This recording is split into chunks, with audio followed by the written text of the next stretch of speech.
सुबह 10 बजे से लेकर 11 बजे के बीच में उपस्थित हूँ आप सबके सामने। आज जिनकी कुंडली लेकर के आया हूँ इनका नाम है वेदांश। ये हैं भोपाल मध्य प्रदेश से। इनकी कुंडली इनके घर वालों ने भेजी है। 2011 इनका डेट ऑफ बर्थ है। आप जब इनकी कुंडली देखेंगे तो क्या सामने से स्पष्ट नजर आ रहा है। लग्न के अधिपति बुध बनते हैं, वो 12वें हैं। क्लियर है। लग्न के अधिपति बुध 12वें, थोड़ी कमजोरी। और लग्न में नीच के शुक्र, और लग्न में 2 क्रूर या 1 क्रूर और 1 पाप ग्रह। और लाभ भाव के अधिपति को लगा है ग्रहण, और वो ग्रहण बहुत टाइट कंजंक्शन का है। 27 डिग्री के चंद्रमा और 23 डिग्री के केतु हैं। चंद्रमा के पास साहस है क्योंकि वो मृगशिरा नक्षत्र में बैठे हैं, पर ये ग्रहण उच्च के होने के कारण चंद्रमा को कम प्रभावित करेगा। क्योंकि इसके पीछे ठीक अगर गुरु नहीं बैठे होते तो व्यक्ति कई बार जिद्दी नहीं होता। तो अगर कभी जिद है तो वो इसके कारण है कि चंद्रमा के ठीक पीछे गुरु हैं। चंद्रमा के ठीक 3 घर बाद मंगल का होना नीच का, और ये मंगल आपके जीवन में रिसर्च और मेंटल पीस को भी कई बार गड़बड़ करते हैं। मानसिक शांति के लिए जो चीज सहयोगी होती है वो कई बार व्यक्ति को देर से, विलंब से, कष्ट से या मेहनत से मिलती है। ऐसा है कि मुझे घर चाहिए, बंगला चाहिए, गाड़ी चाहिए, ये चाहिए, वो चाहिए, बहुत सारी चीजें तमाम प्रकार की, वो थोड़ी विलंब से मिल सकती है। क्योंकि चतुर्थ भाव के अधिपति जो चल अचल संपत्ति का निर्माण करता भाव है, इस भाव के अधिपति अष्टम भाव में बैठे हैं, और जहां बैठे हैं उस भाव का अधिपति भी नीच का है। तो इस वजह से चतुर्थ भाव भी कमजोर होगा, अष्टम भाव भी थोड़ा कमजोर, और दारिद्र दोष लगेगा क्योंकि अष्टम भाव के अधिपति नीच के एकादशवें में बैठे हैं।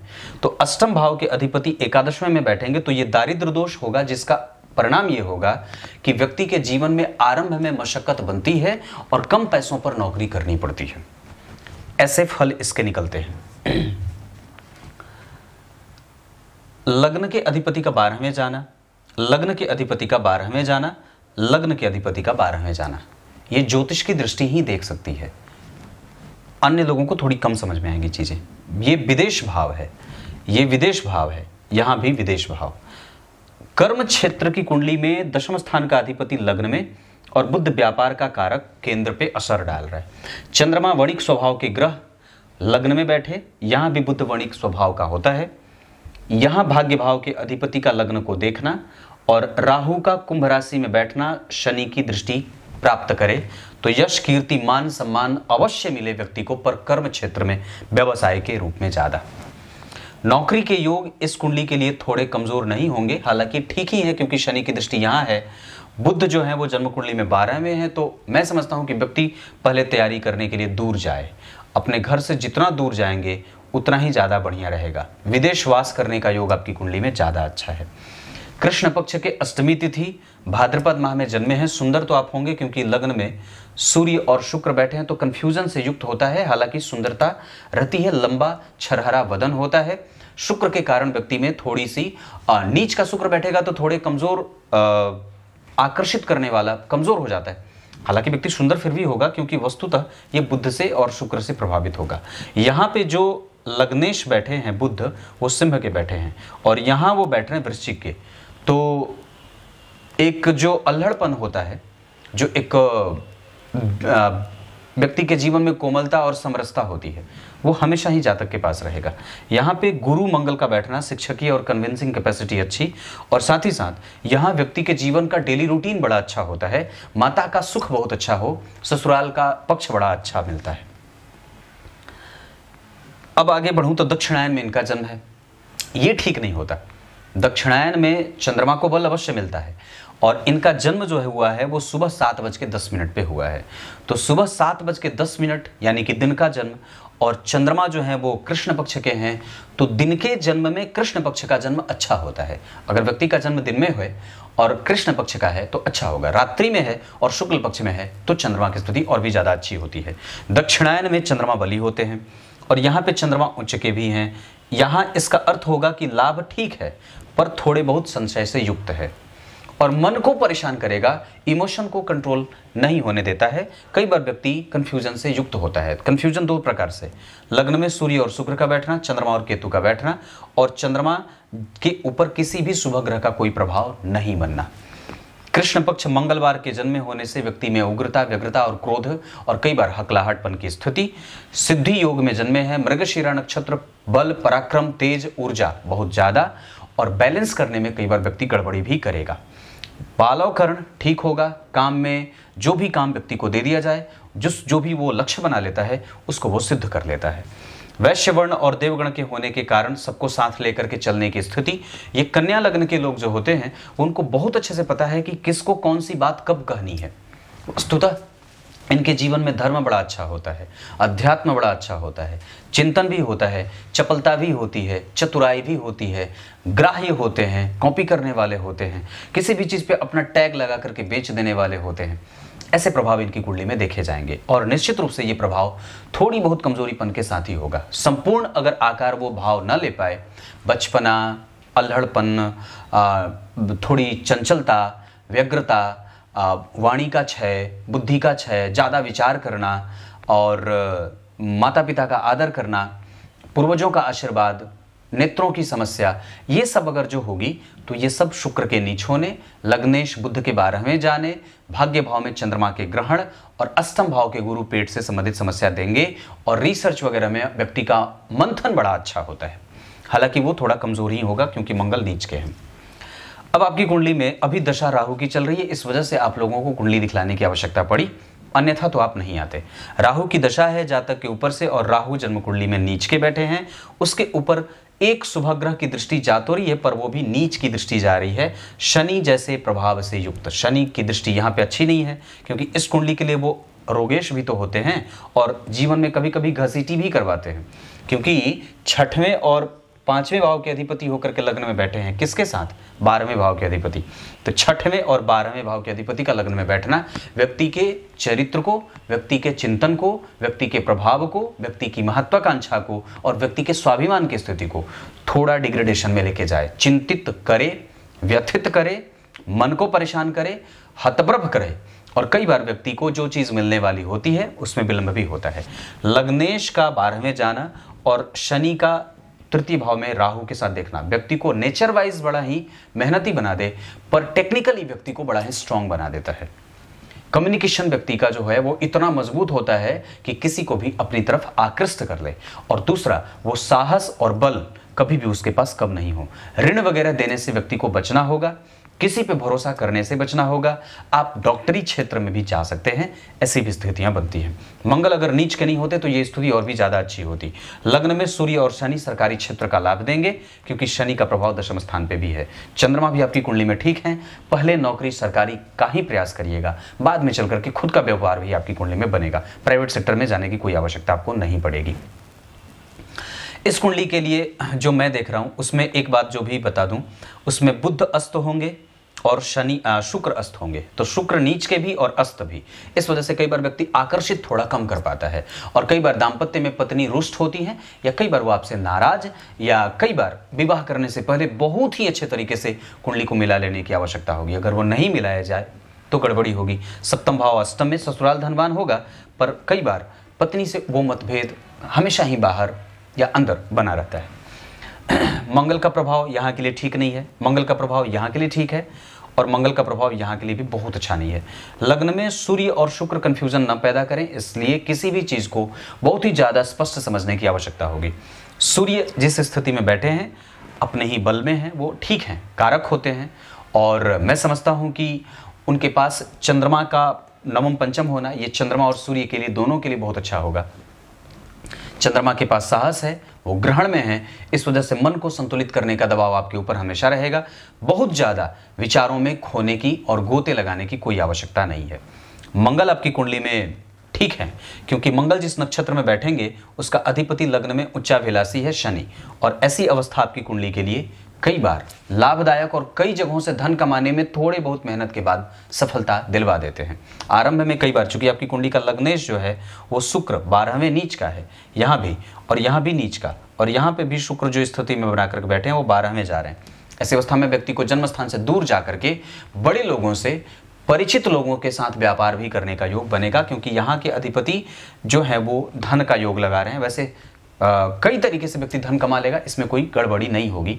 व्यापार अगर करें या सरकारी नौकरी का प्रभाव विकसित करें तो ज़्यादा अच्छी बात होगी। मंगल के बाद अगर बुध की बात करते हैं तो आपकी कुंडली में जिस स्थिति में बैठे हैं उसमें अनुभव देंगे और यकीनन वो आपको आपकी वाणी के क्षय के कारण भी बनेंगे और कई बार व्यक्ति चंचल मानसिकता का भी होता है। गुरु आपकी कुंडली में जिस स्थिति में बैठे हैं उसके आधार पर व्यक्ति के पास भाग्य का सुख मिलता रहेगा, धर्म का सुख मिलता रहेगा, धन का सुख मिलता रहेगा, आचरण सदाचरण में बदलता रहे और बुद्धि विकसित होती रहे, एजुकेशन बड़ी अच्छी होती है, इनिशियल एजुकेशन और भी अच्छा होता है, प्राइमरी के बाद मिडिल क्लास का जो एजुकेशन होता है वो भी ठीक रहेगा और उच्च शिक्षा में थोड़ी बहुत बाधाएं उपस्थित होंगी। ये बात भी मैं देख रहा हूं। शुक्र चंचल, प्रेमी और उद्योगी बनाने से थोड़े कमजोर कर रहे हैं, मतलब मेहनती न बना करके थोड़े विलासी बनाएंगे और कई बार आपको जो चीज पसंद आए वो कई बार लोगों को ना पसंद आए। कई बार आप सीधे बिल्कुल हो जाते हैं बहुत ज्यादा और कई बार एक्सट्रीम गर्माहट होती है, मतलब अपनी शर्तों पे काम करने वाला व्यक्ति हो जाता है, किसी के हिसाब से बदलने वाला नहीं होता है। चंचलता और बचपना हमेशा ही बना रहे, ऐसा देखने को मिलता है। शनि आपकी कुंडली में ठीक बैठे हैं क्योंकि चंद्रमा अगर ग्रहण में नहीं होते तो चंद्रमा का प्रभाव भी ठीक होता और शनि का भी प्रभाव ठीक होता, लेकिन चंद्रमा से तृतीय भाव में मंगल इसका साहस बढ़ाएंगे, व्यक्ति के साहस को।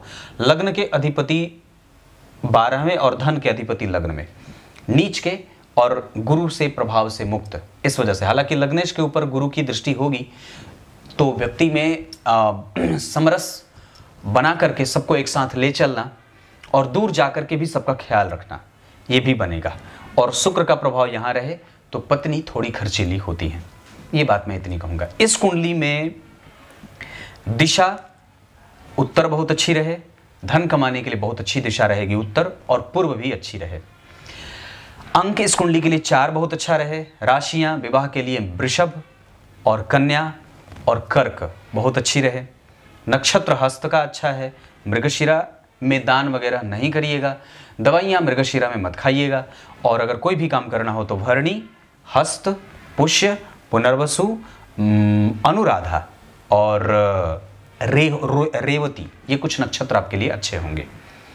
इसके साथ साथ अगर कोई गंभीर काम करना हो जैसे व्यवसाय में तो उत्तरा भाद्रपद, उत्तरा फाल्गुनी, उत्तराषाढ़ा और हस्त ये नक्षत्र अच्छे रहेंगे। तारीख आपके लिए मैंने 4 बताई है और अंक आपको 4 बताया है। इसके आधार पे अगर देखूं तो आपके लिए बहुत अच्छी जो दशा रहेगी वो चंद्रमा की रहेगी मानसिक अस्थिरता के साथ, शनि की रहेगी थोड़े बहुत धन के हेर फेर के साथ, और चीजें जब आप इकट्ठे करने चलेंगे तो थोड़ी मशक्कत होगी। वैसे आपकी कुंडली में लग्न में सूर्य आपको कभी भी बिगड़ने नहीं देंगे और गुरु अष्टम में कभी भी मसालेदार भोजन करने से बचा रहे हैं।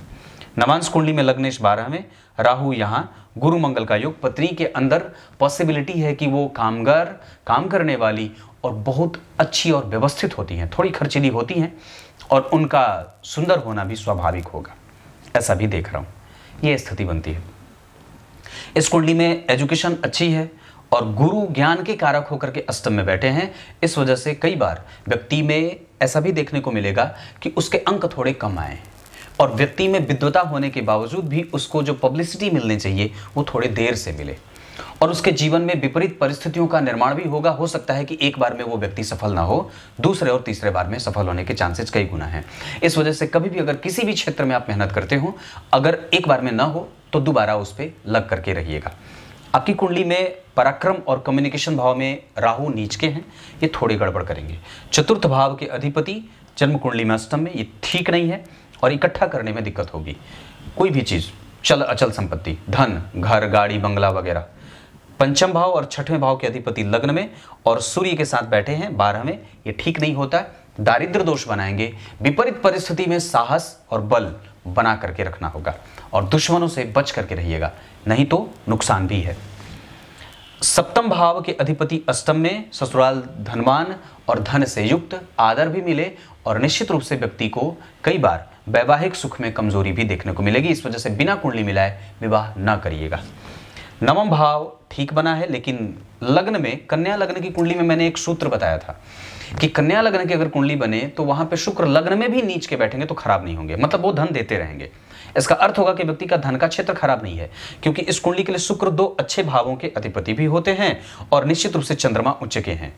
गुरु के साथ चंद्रमा का द्विद्वादश में जाना व्यक्ति के जीवन में होप को कमजोर करता है, कई बार उसको ऑप्टिमिस्टिक प्रवृत्ति नहीं देता और आशावादी नहीं बनाता। हालांकि व्यक्ति धर्म भीरू भी हो सकता है और कई बार बहुत ज्यादा कामिनी कंचन के पीछे भागने वाला भी हो जाता है। कन्या लग्न के लोग थोड़े से अस्थिर प्रकृति के होते हैं, बदलाव पसंद होते हैं और कई बार अपनी शर्तों पे काम करने से चूक जाते हैं और किसी को भी अपना बनाने के लिए कई बार वो समझौता भी कर लेते हैं। हालांकि हठ उनका भी होता है आला दर्जे का। दशम स्थान 12वां, दूर और पिता के साथ संबंध अच्छे, पिता का सुख ठीक है, कमजोर नहीं है, लेकिन फिर भी आपको पिता की कुंडली जो बन रही है आपकी कुंडली में, जैसे चतुर्थ भाव है, सूर्य से 4 घर आगे, वो थोड़ा कमजोर है। चंद्रमा से 4 घर आगे थोड़ा कमजोर। चंद्रमा और बुध केंद्र में कंफ्यूजन मत करिएगा, क्योंकि यहां भी दिख रहा है सूर्य शुक्र, यहां भी चंद्रमा बुध केंद्र में, यह अच्छा नहीं होता है। तो ये बात मैंने बताई। लग्न के अधिपति का 12वें जाना और यहां पे शुक्र का नीच का होना और यहां पे शुक्र 12वें मेष राशि के, और किसी भी ग्रह से कोई प्रभाव नहीं। यहां भी चंद्रमा और गुरु, हालांकि गुरु से चंद्रमा का आगे होना फिर भी ठीक होगा। यहां पे राहु का प्रभाव यहां जा रहा है, अच्छा है। राहु का प्रभाव यहां जा रहा है, ठीक है, थोड़ा सा कमजोर होगा। राहु का प्रभाव यहां पे चंद्रमा को यहां भी ग्रहण बना रहे हैं, इस वजह से थोड़ी सावधानी बरतिएगा और कभी भी शीत जनित बीमारियों से बच करके रहना है। ठंडी चीजों का सेवन बचा करके रखिए। और इस कुंडली के आधार पर अगर मैं कहूं तो व्यक्ति को निश्चित रूप से धर्म और विद्या के क्षेत्र में काम करने का योग अच्छा है। विद्या के क्षेत्र में विदेश जाएं, बाहर जाकर के कमाएं, बाहर जाकर के सेटल हो जाएं, कुछ भी काम करें, या तो अगर प्राइवेट भी करेंगे तो यकीनन आपको पैसे की समस्या कभी भी नहीं होने वाली है। इस कुंडली में पिता का सुख, माता का सुख दोनों समान है, क्योंकि जो विषांसा कुंडली बन रही, द्वादशांसा कुंडली बन रही है, उसमें पिता का सुख थोड़ा कमजोर दिख रहा है पर माता का सुख ज्यादा अच्छा है। ये बात भी मैं समझ सकता हूं। चंद्रमा अच्छे हैं, इस वजह से मैं यहां पे बात कहूंगा कि आपको उन दोनों का स्नेह मिलता रहेगा, पर पिता के स्वास्थ्य का विशेष ख्याल आपको रखना होगा। वाहन वगैरह का सुख आपकी कुंडली में थोड़े विलंब से और निश्चित रूप से थोड़े विलंब से है। हालांकि अभी कई बार अगर व्यक्ति भोग भी रहा होता है तो उसमें उसको सावधान रहना चाहिए। बड़े एक्सीडेंट वगैरह के योग तो नहीं है, लेकिन हाँ फिर भी लग्नेश का 12वें जाना, चंद्रमा का ग्रहण में रहना और 6वें भाव के अधिपति का लग्न में होना, शुक्र का नीच का होना और गुरु का अष्टम में होना कुछ कुछ परेशानी अपनी दशाओं में दे सकते हैं। क्लियर है? कुछ भी नया करना हो तो चंद्रमा की दशा देख लेंगे। धार्मिक क्षेत्र में कुछ आगे बढ़ना हो तो शुक्र की दशा आपके लिए बहुत अच्छी रहेगी और सूर्य की दशा बहुत अच्छी रहेगी। इस कुंडली में एजुकेशन वगैरह कभी भी कुछ आगे बढ़ाना हो, कुछ लोन वगैरह लेना हो तो शनि की दशा से बचिएगा और शुक्र की दशा पे ज़्यादा फोकस करिएगा। हालांकि आपको किसी को भी कुछ भी देना नहीं चाहिए, क्योंकि आप कई बार उसको निकाल नहीं पाएंगे। मैंने स्त्री जातकों के लिए बात कही है कि अगर आपको इनसे, अगर किसी को भी जैसे इनको किसी से विवाह करना हो तो वृषभ राशि, कन्या राशि और कर्क राशि अच्छी रहे। विवाह की दिशा जो इस कुंडली में बनती है वो उत्तर पूर्व बनती है। धन कमाने के लिए उत्तर पूर्व दिशा बहुत अच्छी बन रही है। इस कुंडली में बुध का 12वें जाना मतलब बुद्धि का 6, व्यक्तित्व का 6, चपलता चंचलता जो है वो कई बार अधिक होती है, उसको कंट्रोल करने की आवश्यकता है। वाणी का 6 ना हो, नेत्रों में परेशानी ना हो और पेट की समस्या बनी ना रहे, इसका ख्याल रखना होगा। अपने भोजन में शहद और गुड़ का इस्तेमाल ज्यादा करिए। दान में निश्चित रूप से आपको पुस्तकों का दान करना चाहिए, ग्रंथ का दान करना चाहिए। छोटे बच्चों को, जब आप बड़े हो जाएं तो अपने से छोटे जो भी बच्चे हैं आपको अपने हाथ से उनको ग्रंथ का दान करना चाहिए। किसी वेद विद्यालय में पढ़ने वाले छात्रों को भागवत महापुराण, गीता आदि का पठन पाठन, ग्रह शांति वगैरह, लघु सिद्धांत कौमुदी वगैरह अवश्य ही दान कर देना चाहिए। उसके अतिरिक्त आपकी कुंडली में सूर्य और शुक्र लग्न में कंफ्यूजन से युक्त, अपने आप को हमेशा ही शिव जी की पूजा में बेचैन रखिए, उनके पास जाइए और सूर्य की उपासना अवश्य किया करिए। गीता जी के 18वें अध्याय का पाठ प्रत्येक दिन रात्रि में नियम बना लीजिए। रविवार को बिल्कुल भी नमक नहीं खाना है, ये अभी से ही संकल्प ले लीजिए। कुछ इसी तरीके से आज के कार्यक्रम का समापन करते हैं। राहु की दशा है, एक लाजवर्त अवश्य धारण कर लीजिए। हालांकि ये दशा आपको कमजोर नहीं जाएगी, ये आपको प्लेटफॉर्म देगी और निश्चित रूप से अगली जो दशा है वो गुरु वाली भी आपके रिसर्च वाले क्षेत्र के लिए बहुत लाभदायक होने वाली है। मतलब अगर दूर जाना चाहते हो तो इसी राहु की दशा में निकल जाइए, जिसका लाभ आपको गुरु की दशा में देखने को मिलने लगेगा। करियर का ओरिएंटेशन जो है वो दशम भाव 12वें है और निश्चित रूप से वो गुरु से दृष्ट है तो खराब नहीं है। आपको करियर को लेकर के चिंतित नहीं होना चाहिए, वो ठीक है। बस आप अपना फोकस इस चंद्रमा के कारण कभी भी गड़बड़ मत करिएगा। छोटी छोटी बातों को बहुत बड़ा मत बनाइएगा। इशू क्रिएट करते हैं आप, वो मत करिएगा और अपनी बात पे बहुत ज्यादा अड़ने की आवश्यकता नहीं है। मित्र आपके गलत ना बने, इसका ध्यान रखिएगा। क्योंकि ठगे जाने का योग भी लगा है। शनि आपकी कुंडली में यहां देख रहे हैं, यहां देख रहे हैं और यहां देख रहे हैं। यहां के लिए बहुत अच्छे नहीं, यहां के लिए बहुत अच्छे नहीं, यहां के लिए बहुत अच्छे नहीं। इसका अर्थ है कि हमें यहां के लिए ठीक है, तो यहां के अधिपति बुध के ऊपर गुरु का प्रभाव, और यहां पे शनि की मित्र दृष्टि, और यहां पे चतुर्थ भाव के अधिपति गुरु और शनि, ये दोनों षडाष्टक में है। इस वजह से सरकारी नौकरी में अगर विलंब हो, दिक्कत हो, परेशानी हो, तो चुपचाप अपना कारोबार उठा लीजिएगा इसके कारण। क्लियर है? कुछ इसी तरीके से आज के कार्यक्रम का समापन करते हैं। तब तक के लिए इजाजत दीजिए। कल एक बार फिर से उपस्थित होंगे आप सबके सामने। शाम का कार्यक्रम अवश्य देखिए, बहुत अच्छी बात है, आप लोग देखते हैं। तब तक के लिए बहुत बहुत नमस्कार।